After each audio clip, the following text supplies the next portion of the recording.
അമിത്ഷാ മോദി എത്താനിരിക്കുന്നു?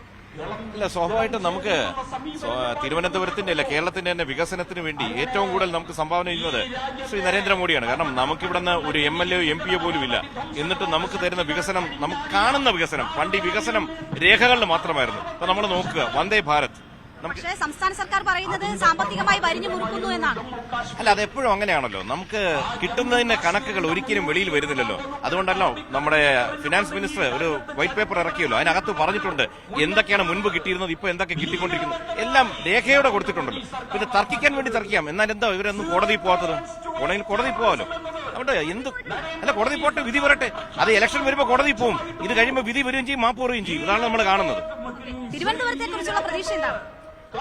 തിരുവനന്തപുരം തൃശ്ശൂരും നമുക്ക് വളരെയേറെ ജയസാധ്യതയുള്ള രണ്ട് മണ്ഡലങ്ങളിൽ ഒന്നാണ്.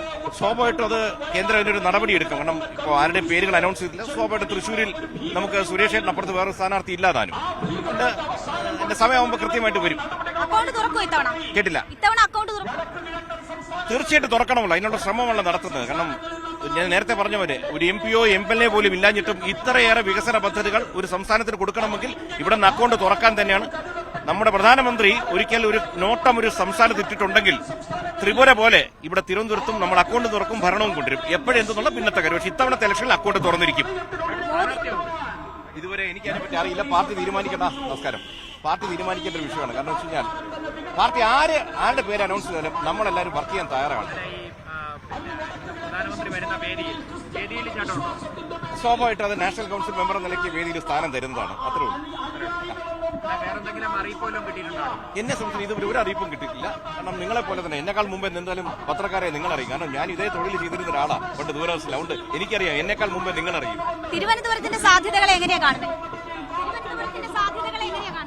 തിരുവനന്തപുരത്ത് നമ്മൾ കഴിഞ്ഞ 3-4 തവണകളായിട്ട് 30%-ലധികം വോട്ടും രണ്ടാം സ്ഥാനത്തും വന്നുകൊണ്ടിരിക്കുന്നത്. അപ്പോൾ നമുക്ക് സ്വാഭാവികമായിട്ടും ഏറ്റവും മോശം സമയത്തും ഏറ്റവും നല്ല സമയത്ത് രണ്ടാം സ്ഥാനം സ്ഥിരമായി നമ്മൾ നേടിയിട്ടുള്ളത്. അപ്പോൾ സ്വാഭാവികമായിട്ട് ഏറ്റവും നല്ലൊരു സ്ഥാനം തിരുവനന്തപുരത്തിന് പാർട്ടി കരുതുന്നുണ്ട്. സംസ്ഥാന നേതാക്കൾക്കാണോ ദേശീയ നേതാവ് മത്സരിക്കുമ്പോഴായിരിക്കും ആ സാധ്യത കൂടുതൽ? കേൾക്കുന്നില്ല.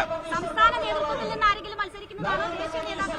നമ്മൾ ഇതുവരെ കണ്ടിടത്തോളം ശ്രീ നരേന്ദ്രമോദി ആണെങ്കിലും ശ്രീ അമിത്ഷാ ആണെങ്കിലും വിന്നബിലിറ്റി, ജയസാധ്യത ഉള്ളവർ ആരാണോ അവരെ കൊണ്ട്, അത് സംസ്ഥാനം അല്ലെങ്കിൽ കേന്ദ്രം അങ്ങനെ ചിന്തയില്ല. വിന്നബിൾ കാൻഡിഡേറ്റ് ആയിരിക്കും ഇവിടെ വരിക. കേരള പദയാത്ര വലിയ ആവേശമായിട്ടുണ്ടോ സംസ്ഥാനത്ത്?